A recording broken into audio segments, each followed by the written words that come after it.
Hello.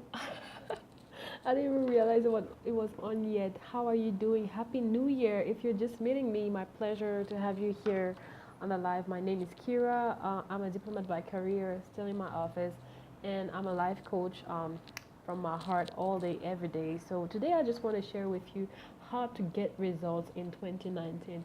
We're already in the second month of the year, and you've probably had lots of things written or thought in December or in November last year where you were like, next year is going to be my year, things are going to happen for me, I'm going to make things move on my behalf.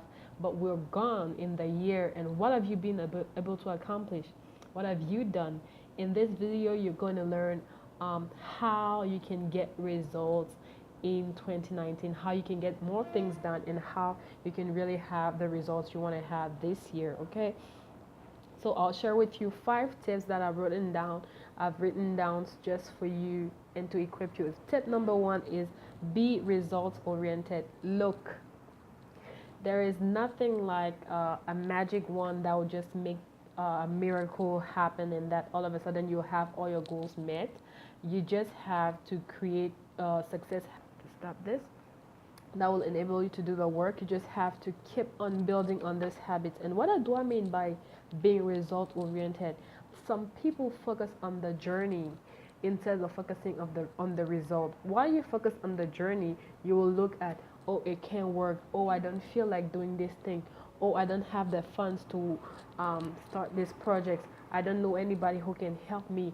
I don't have a job. You know, you look at the process, and most people consider the process from a negative perspective, from all the things that they like, all the things that don't work, instead of looking at the things that can work. This is a real impediment, a real thing that will slow you down if you don't focus on the results. Be results oriented.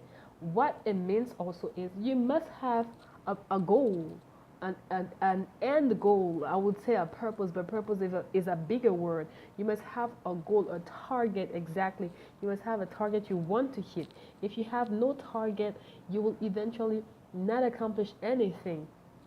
So to be a result oriented person is a person that has a goal in every domain of your life.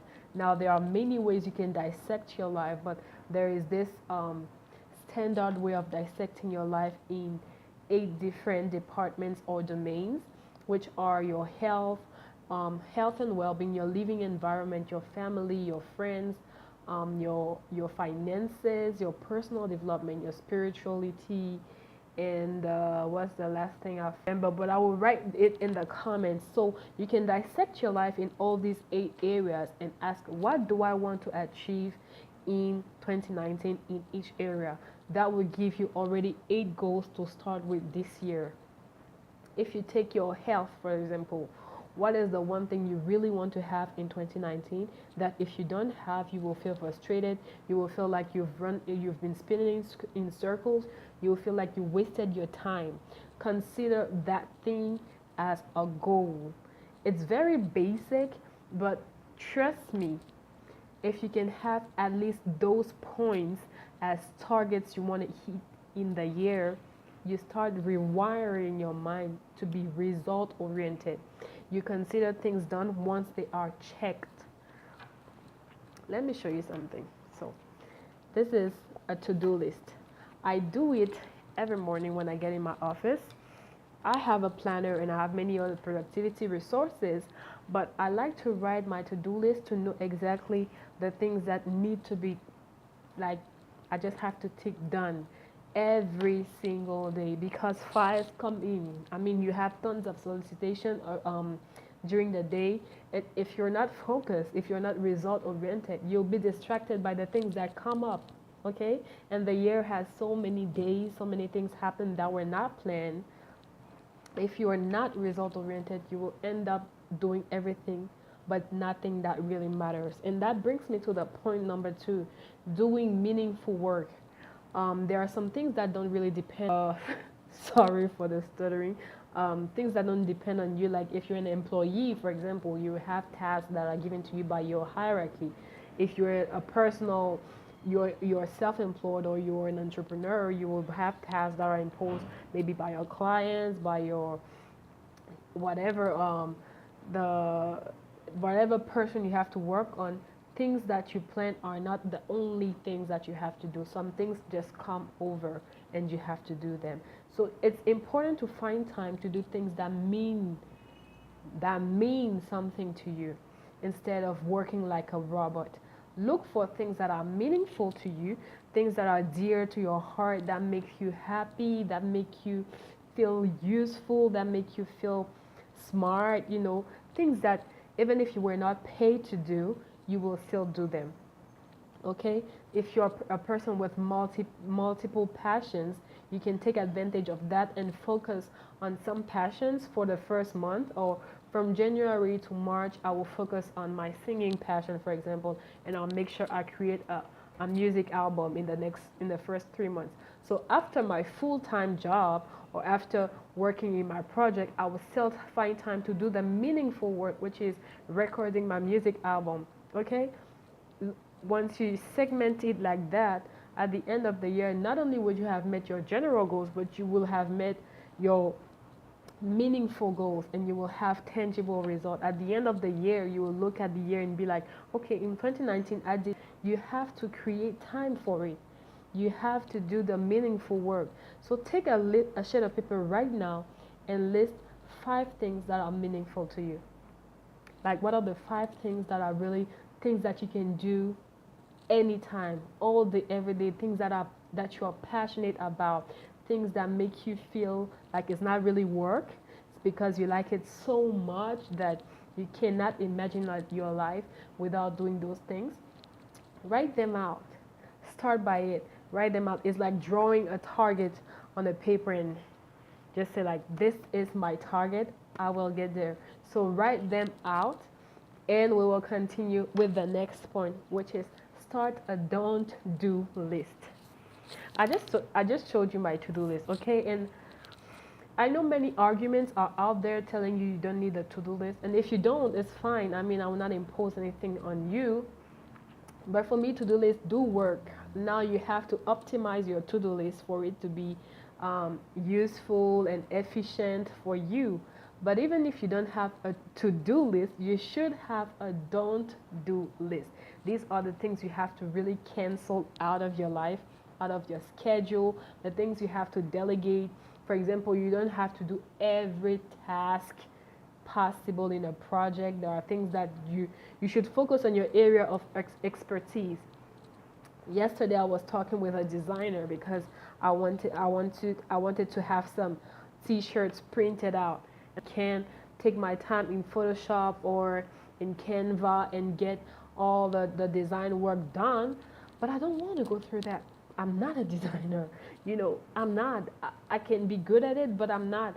And I'll feel like it's a waste of time to focus my energy for a period on designing t-shirts when I just can delegate it to someone and just receive my delivery on time and just wear the t-shirts I want to wear. You know what I mean?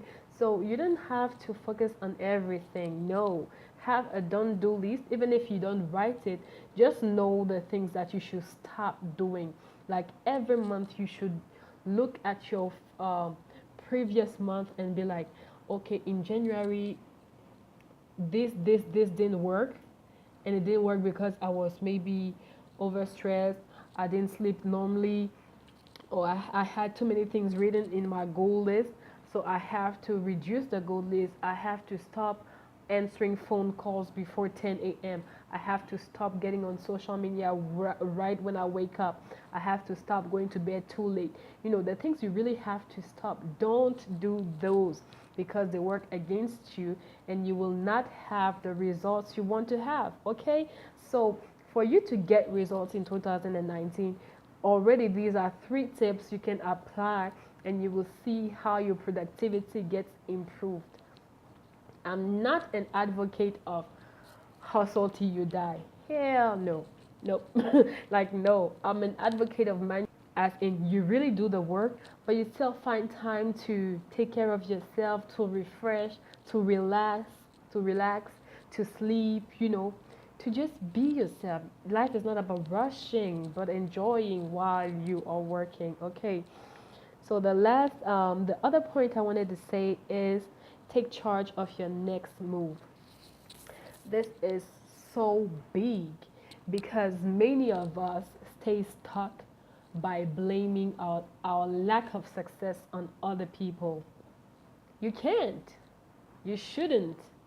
Because it's a backward thinking way of thinking. It's backward. It is anti-productive.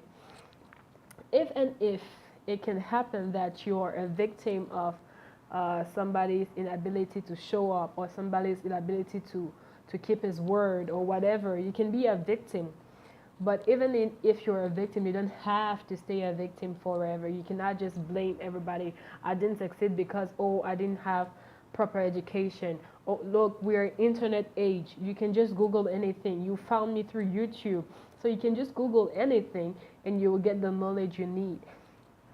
Don't have this complex that if you don't have a certain formal education, you are not educated. There are thousands of ways that you can educate yourself, and formal education or ordinary school system is just one of them. Okay, so even if you don't have the access to formal education or other services or any other thing you want to have because maybe you don't have the finances or you don't have the time, maybe you're a young mom and you cannot really engage in all those areas anymore, you can create like 15 minutes of your time and listen to a podcast that educates you on the topic you want to learn.